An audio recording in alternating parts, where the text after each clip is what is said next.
Zara Chen sat in the corner of the meeting room, trying to look invisible. Her mother was talking to important people about boring things like soil samples and water systems. Zara had her tablet hidden behind a thick book about alien cultures. She was reading about the Vorthak, an ancient race that disappeared over 1,000 years ago. The planet Kepler 442b was supposed to be humanity's newest home. The air was good, the water was clean, and there were no dangerous animals. Perfect for people who wanted to start fresh. But Zara thought it was boring, until she read about the ruins. The Vorthak had been here once. They built cities and libraries before they vanished. Most of their buildings were destroyed by time and weather. The few remaining ruins were off-limits to everyone except scientists. Zara's mother had told her to stay close during the meeting, but Zara had other plans. When the adults got deep into their discussion about farming equipment, Zara slipped out. Nobody noticed a skinny 13-year-old girl with messy black hair and thick glasses. They were too busy arguing about metal pipes and water pumps. The ruins were only half a mile from the meeting center. Zara had studied the maps on her tablet. She knew where the security fences were and where the cameras pointed. She also knew that most adults thought kids were too scared or too stupid to go exploring in dangerous places. They were wrong about Zara. The fence had a small gap near the back where a tree had fallen during the last storm. Zara squeezed through easily. Her small size was usually a problem at school, but today it was perfect. She crept past the warning signs and moved toward the largest ruin. The Vorthak building looked like a giant crystal that someone had carved into rooms and hallways. The walls were smooth and slightly blue. Most of the roof had collapsed, leaving broken pieces scattered around like glitter. Zara had seen pictures of this place, but being here felt different. The air seemed to hum with old energy. She walked carefully around the main entrance where security cameras watched. Instead, she found a crack in the wall that looked like it went deep inside. The opening was just wide enough for someone her size. Zara pulled out her flashlight and squeezed through. The inside was dark and cold. Her flashlight beam showed walls covered in strange symbols that looked like they were made of math instead of letters. The Vorthak language was famous for being impossible to understand. Even the smartest human scientists could only guess at what most of it meant. Zara followed a long hallway that seemed to go down into the ground. The walls became smoother as she went deeper. The symbols changed, too, becoming more complex and beautiful. They almost seemed to glow in her flashlight beam, though that was probably just her imagination. After 10 minutes of walking, she found something amazing. A round room with walls that curved up to a dome ceiling. The whole room was covered in symbols, but these were different. They moved and shifted when she looked at them, like they were alive. In the center of the room stood a pedestal with a crystal sphere on top. Zara approached slowly. She had read enough adventure stories to know that touching mysterious objects was usually a bad idea. But the sphere was beautiful, and it seemed to pulse with a soft light that matched her heartbeat. As she got closer, symbols appeared on its surface. Without thinking, she reached out and touched it. The room exploded with light. Not harmful light, but warm and welcoming light that seemed to come from everywhere at once. The symbols on the walls stopped moving and became clear. For the first time in over 1,000 years, the Vorthak library was awake. Zara found herself standing in a room that was completely different. The walls were now transparent, showing shelves that stretched up higher than she could see. Each shelf held thousands of glowing objects that looked like books, but they floated in the air and pulsed with different colors. The pedestal in front of her had changed, too. It now held a dozen crystal spheres, each one showing swirling patterns inside. A soft voice spoke in her mind, but not in any language she knew. Somehow she understood it anyway. "Welcome, young seeker. You have found the repository of final knowledge. State your species and intent." Zara's mouth felt dry. She tried to speak and managed to croak out, "I'm human. I'm Zara. I was just curious." The library paused. The lights dimmed and brightened several times. "Human. This species is not in our records. Scanning." Invisible forces seemed to move around her, but gently. After a moment, the voice returned, and it sounded surprised. "Remarkable. Your neural pathways show both logical structure and chaotic creativity. Your species thinks in patterns we have not encountered. You may proceed, human Zara. But be warned, knowledge carries responsibility." Thousands of floating books began to move toward her, their lights growing brighter. Zara realized she had just become the first human to enter an alien library that had been waiting over 12 centuries for someone to find it. She also realized her mother was probably looking for her by now. But the books were so beautiful, and her curiosity was stronger than her fear. She reached for the closest one. The floating book felt warm in Zara's hands. When she opened it, symbols appeared on the pages, but they weren't still like normal writing. They moved and changed, forming new patterns every few seconds. At first, it looked like chaos. Then Zara noticed something that made her heart race. The symbols followed mathematical rules. Each change happened according to a pattern. It wasn't random at all. It was like a puzzle made of numbers and shapes instead of words and letters. Zara had always been good at math puzzles. Her teachers said she saw patterns that other people missed. Her classmates said it made her weird. Right now, she was grateful for being weird. She sat down on the floor and spread the book across her lap. Using her tablet, she started taking notes. Every time a symbol changed, she wrote down what it looked like and how long it stayed that way. After an hour, she had filled 20 pages with observations. The pattern was becoming clear. The Vorthak language was based on prime numbers and geometric sequences. Each symbol represented both a concept and a mathematical function. When they moved, they were showing relationships between ideas. It was like watching thoughts form and evolve on the page. The library seemed to sense her progress. The voice spoke again in her mind. "You comprehend our linguistic structure with unusual speed. Most species require years of study to reach basic understanding. How long have you studied Vorthak mathematics?" "I haven't," Zara said, not looking up from her notes. "But math is math. Numbers work the same way everywhere, right?" There was a long pause. "Your species thinks in truly strange ways, human Zara. Perhaps that is why you are here." As her understanding grew, the symbols in the book began to make sense. She was reading a history of the Vorthak people. They had been explorers and teachers, spreading knowledge across the galaxy for thousands of years. They built libraries on hundreds of worlds, sharing what they learned with any species willing to listen. But something had gone wrong. The history showed the Vorthak becoming afraid. Their peaceful exploration stopped. They began gathering their knowledge and hiding it instead of sharing it. The pages showed images of their people fleeing from world to world, always looking over their shoulders. "What were you running from?" Zara asked the empty air. The book in her hands grew hot. New symbols appeared, forming into shapes that made her stomach feel cold. The images showed stars going dark. Not just one or two, but entire systems. Hundreds of suns simply stopped existing, taking their planets and peoples with them. The Vorthak called it the Silence. It moved across the galaxy like a wave, consuming everything in its path. But it wasn't a natural disaster. The patterns were too regular, too purposeful. Something was deliberately destroying civilizations. Zara read faster, her heart pounding. The Vorthak had tried to fight the Silence, but their weapons were useless. Their ships were destroyed. Their colonies were consumed. In their final years, they had done something desperate. They had gathered all their knowledge and hidden it in libraries like this one, hoping that someday someone would find it and succeed where they had failed. "How long ago did this happen?" she whispered.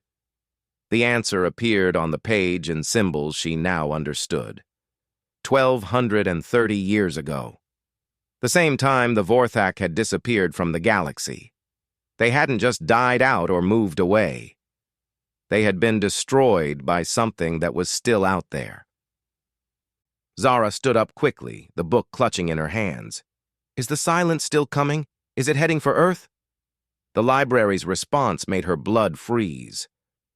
The silence follows predictable patterns. It moves slowly but never stops. Based on historical data, it will reach your species' home system in approximately 97 Earth years. 97 years. That seemed like a long time, but Zara knew it wasn't. Not really. Her great-grandchildren would have to face whatever had destroyed the Vorthak, unless someone figured out how to stop it. Did the Vorthak leave any clues, any way to fight it? The books around her began to move, reorganizing themselves into new patterns. Dozens of them floated down to her level, their lights pulsing in sync. Much knowledge remains, but most requires understanding beyond current human capabilities. There is, however, one section that may be different. A new group of books appeared, but these were surrounded by red light instead of the usual blue and gold. Warning symbols flashed around them. The message was clear even without translation. Danger, do not touch, forbidden. Why are those different? Zara asked. The Vorthak's final research, their last attempt to find a solution. The knowledge within drove many of our scholars to madness. It was sealed to prevent further damage to our people. Zara stared at the forbidden books. They were so close she could reach out and grab one. But the warnings were serious, and she wasn't stupid. She was curious, though. Probably too curious for her own good. What kind of madness? They began to think in ways that contradicted logic itself. They held opposing ideas as equally true. They made decisions based on hope instead of evidence. Our scientists believed this was a form of mental breakdown caused by desperation. Zara frowned. That didn't sound like madness to her. That sounded like being human. Every day, people believed contradictory things and still managed to function. They hoped for things that seemed impossible. They made choices based on feelings instead of facts. It was normal. Maybe that was the point. Zara stared at the forbidden books for a long time. The red warning lights pulsed steadily, reminding her that smart people had decided these texts were too dangerous to read. The Vorthak had been incredibly advanced. If they thought something was too risky, maybe she should listen. But the more she thought about it, the more curious she became. The Vorthak had called their scholars' behavior madness, but it sounded like normal human thinking to her. What if the Vorthak had been wrong? What if what they saw as breakdown was actually a different way of understanding the world? Tell me more about this madness, she said to the library. The voice responded immediately, as if it had been waiting for her to ask. Our final research teams began exhibiting impossible thought patterns. They would accept that a situation was hopeless while simultaneously planning for success. They would acknowledge that their theories contradicted known laws while still pursuing them. They claimed that believing two opposite things at once was not only possible, but necessary. Zara almost laughed. That was exactly how humans thought all the time. Her own mother did it every day, worrying that the terraforming project might fail while still working 16-hour days to make it succeed. Every human athlete trained for competitions while knowing most of them would lose. Every scientist researched problems that might be unsolvable. What happened to these research teams? They vanished into the forbidden archives. When we found them weeks later, they were changed. They spoke of solutions that made no logical sense. They claimed to have found hope in the face of absolute certainty of failure. We assumed the silence had somehow infected their minds.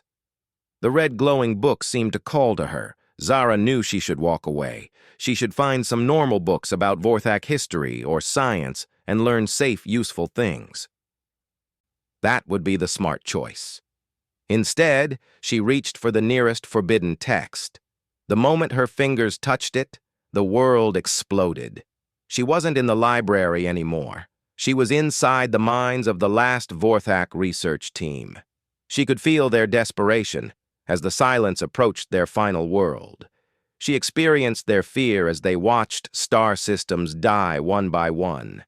And she felt their terrible realization that all their logic and science were useless against this threat. But she also felt something else. In their final days, as hopelessness closed in, the Vorthak had begun to think differently. They had started to embrace ideas that contradicted everything they believed about reality. And in that embrace of contradiction, they had found something unexpected. The silence wasn't just destroying civilizations. It was a test. Zara gasped as the knowledge flooded into her mind. The silence was an ancient security system left behind by a race so old that even the Vorthak had only legends about them. This older race had feared that eventually some species would become so advanced that they would threaten the stability of the universe itself. So they had created the silence to prevent that from happening. Every few million years, the silence would wake up and sweep across the galaxy. It would find the most advanced civilizations and test them. The test was simple. Face certain destruction and respond logically. Any species that reacted with pure logic would be eliminated. Only those who could transcend logic and embrace something beyond reason would be allowed to survive. The Vorthak had failed the test because they were too logical. Even when they started thinking in contradictions, they tried to make it logical. They couldn't fully let go of their need for everything to make sense. But humans were different. Humans had never been purely logical. They lived with contradictions every day without going insane. They could believe in things that had no evidence. They could hope for impossible outcomes while preparing for likely failure. They could love people who hurt them and trust people who had betrayed them before. Most importantly, humans could look at a situation that was absolutely, mathematically, scientifically hopeless and still decide to fight anyway. Zara felt the knowledge burning in her mind. She understood now why the Vorthak scholars had seemed insane to their people. They had been trying to learn how to think like humans. They had been preparing to pass the test that would save their species. They had failed because they learned too late. But they had left the knowledge here, hoping that someday a species would find it who could naturally think in the ways they had struggled to achieve. The forbidden book in her hands was more than just information. It was a neural interface, designed to connect her mind with the collective consciousness of those final Vorthak researchers. Through it, she could access everything they had learned about the silence, everything they had discovered about the test, and everything they had hoped for in a species that might succeed where they had failed. But accepting this connection would change her. She would become something between human and Vorthak, carrying the memories and knowledge of both species. She would know things that no other human had ever known, and she would have responsibilities that no 13-year-old should have to carry. The choice was hers. She could put the book down, walk away, and let humanity face the silence unprepared in 97 years. Or she could accept the connection and become the bridge between her species and the knowledge needed to save them. Zara thought about her mother, working so hard to build a new world for humans to live on. She thought about all the people on Earth who had no idea that a test was coming that would determine whether humanity continued to exist. She thought about all the children who would be born in the next century who deserved a chance to grow up and have their own adventures. The decision wasn't really a choice at all. Not for someone who had always been too curious for her own good. Zara opened her mind to the neural interface and let the collective consciousness of the Vorthak's final hope flow into her. When Zara opened her eyes, she was still in the library, but everything had changed. She could see the history of 12 different worlds floating in the air around her like ghostly movies. She could feel the thoughts of Vorthak scientists who had died over 1,000 years ago. Their memories were now part of her mind, organized and waiting to be accessed whenever she needed them. But she was still herself, still 13-year-old Zara Chen with messy hair and thick glasses. Still the girl who preferred books to people and saw patterns where others saw chaos. The difference was that now she understood why those traits were important. The neural interface had shown her everything. Every piece of knowledge the Vorthak had gathered about the silence, every detail of the test that was coming, and most importantly, every reason why humanity might be the first species to pass. The silence was not evil. It was a tool, created by beings so ancient that even their name was forgotten. These first ones had reached a level of advancement that threatened the balance of reality itself. Before they transcended physical existence, they had created the silence as a safeguard.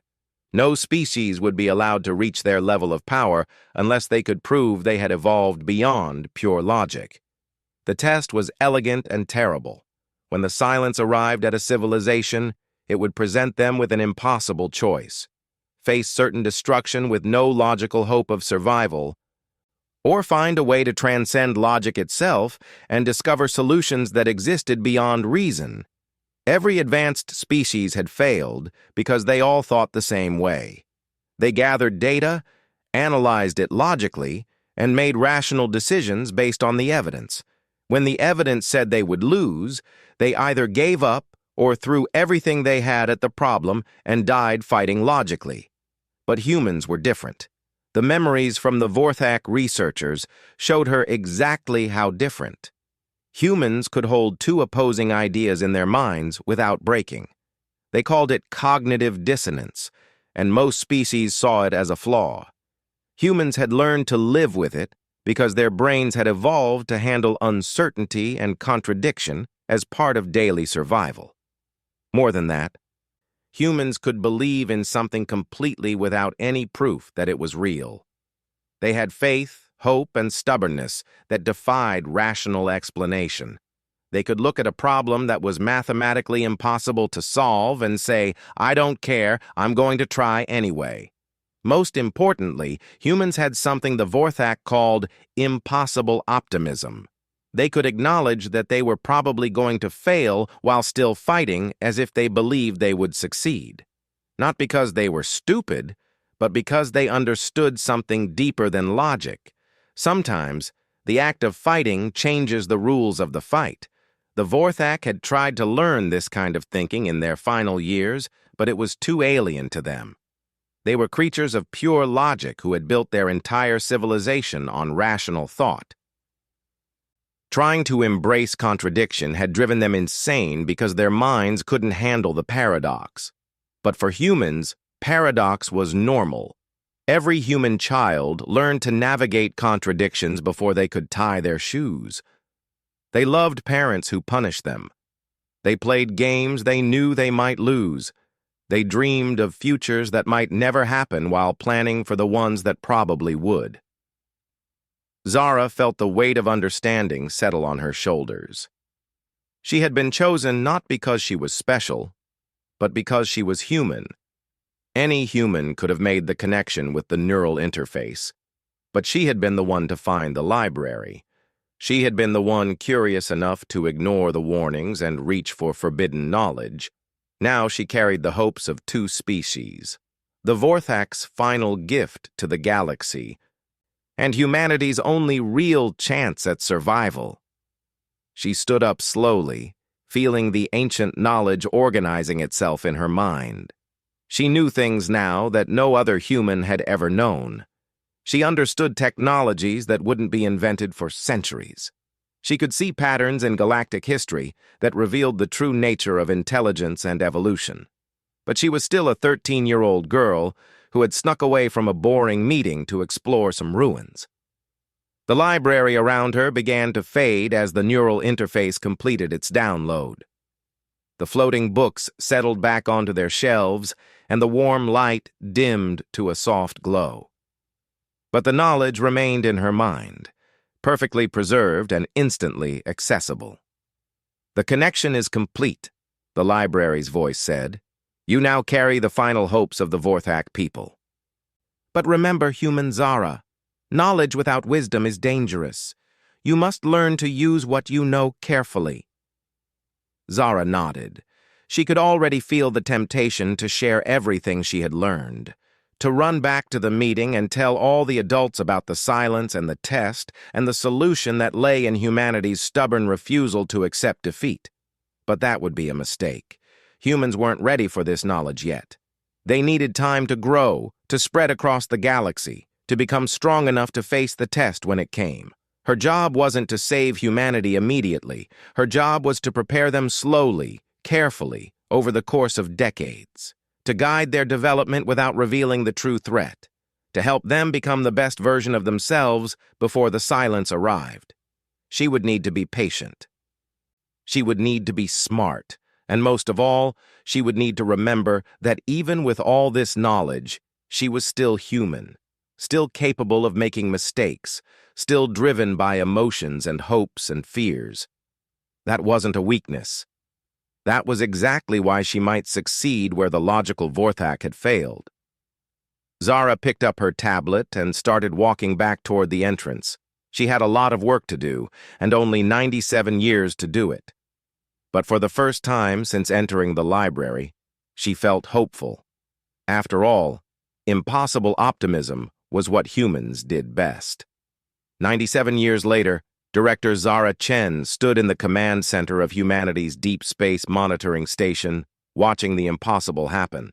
The stars were going out, not all at once, but in a pattern that would have been beautiful if it weren't so terrifying. One by one, entire star systems simply stopped existing. No explosions, no debris fields, just empty space where civilizations had thrived for thousands of years. The silence had returned, and it was heading straight for Earth. Zara was now over 100 years old, though medical advances had kept her body and mind sharp.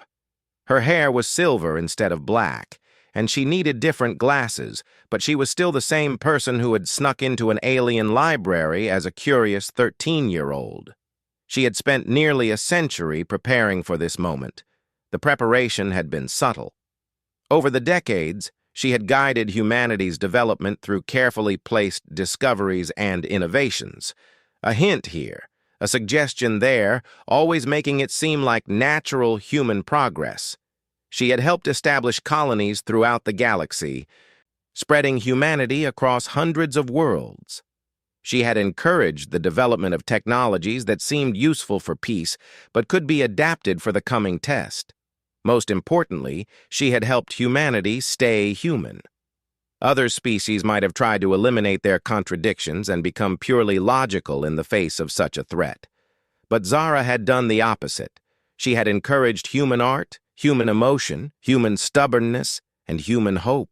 She had made sure that when the silence arrived, it would face a species that thought in ways it had never encountered before. Now, the moment had come. The representatives of every human world were gathered in the command center, their faces grim as they watched the approaching wave of destruction. They had tried everything they could think of. Massive weapons that should have been able to destroy planets had no effect. Shields that could stop anything humanity had ever created were useless. Logic said they were doomed. Director Chen, Admiral Rodriguez said quietly, "We've tried everything. Our best scientists say there's no way to fight this thing. Maybe it's time to evacuate what we can and hope some humans survive somewhere." Zara smiled. She had been waiting for this moment her whole life. "Admiral, with respect, our best scientists are thinking like scientists. Sometimes the solution to an impossible problem isn't more logic. Sometimes it's less." She walked to the center of the room, where a holographic display showed the approaching wave of nothingness. Around her, the greatest minds of humanity watched and waited. These people had built an interstellar civilization. They had solved problems that had puzzled their ancestors for generations. They were brilliant, logical, and completely out of ideas. Perfect. "I need to tell you all something," Zara said, her voice carrying easily through the room. Something I learned a long time ago about what's coming for us. This isn't just a weapon or a natural disaster. It's a test. For the next hour, she told them everything. About the Vorthak and their library, about the neural interface and the knowledge she had carried for nearly a century, about the ancient race that had created the silence as a cosmic safeguard, about the test that every advanced civilization had to face, and why every previous species had failed. When she finished, the room was silent except for the quiet humming of computers and life support systems. Finally, Dr. Patel, the head of theoretical sciences, spoke up. So you're saying that to pass this test, we need to embrace irrationality, abandon logic and reason? No, Zara said. I'm saying we need to do what humans have always done. Hold contradictory ideas simultaneously and act anyway. Except that we're probably going to lose while fighting like we believe we can win. Hope for the impossible while preparing for the likely. Admiral Rodriguez shook his head. That's not a strategy. That's just being human. Exactly. The wave of silence was only hours away from the outer colonies now. Soon it would reach Earth itself. But instead of panic, Zara felt the same excitement she had experienced as a girl reaching for a forbidden book. Humans were about to do what they did best. Attempt the impossible. Here's what we're going to do, she said. We're going to ignore everything the data tells us about our chances. We're going to split our forces in ways that make no tactical sense. We're going to try solutions that contradict our understanding of physics. And we're going to do it all while believing absolutely that it will work. Dr. Yamamoto raised his hand. Director, that sounds like madness. The Vorthak thought so too, Zara replied. They called it madness when their scientists started thinking this way. But what if it's not madness at all? What if it's a different kind of sanity, one that includes possibilities that pure logic can't see? The next few hours were controlled chaos. Human fleets spread across the galaxy began implementing strategies that made no sense on paper. Scientists started experiments based on hunches rather than hypotheses. Artists and poets were consulted alongside mathematicians and engineers. Every human world began broadcasting signals that contained not just technical data, but music, poetry, jokes, and expressions of hope. When the silence finally reached Earth's solar system, it encountered something it had never faced before, a species that refused to accept the logical conclusion of their situation. Humans who acknowledged they were outmatched while simultaneously acting as if victory was certain. A civilization that could look at absolute certainty of destruction and respond with curiosity about what would happen next. The test had expected despair or rage or desperate logic. Instead, it found 13-year-old Zara Chen, now over a century old, transmitting a simple message toward the approaching nothingness. We know what you are. We know what you want, and we choose to hope anyway. For the first time in millions of years, the silence hesitated. In that moment of hesitation, every human in the galaxy felt the same thing. Not victory because the test wasn't over yet, but possibility. The first real possibility that a species could look at the universe's oldest security system and say, no, we're going to try something else instead. The stars stopped going out. The wave of nothingness slowed to a stop. And in the space between certainty and impossibility, humanity began to write a new chapter in the history of the galaxy. A chapter that started with a curious girl who refused to leave mysteries unsolved and culminated in an entire species that refused to accept defeat as final. The test was just beginning, but for the first time, the testers were the ones who seemed surprised by the results.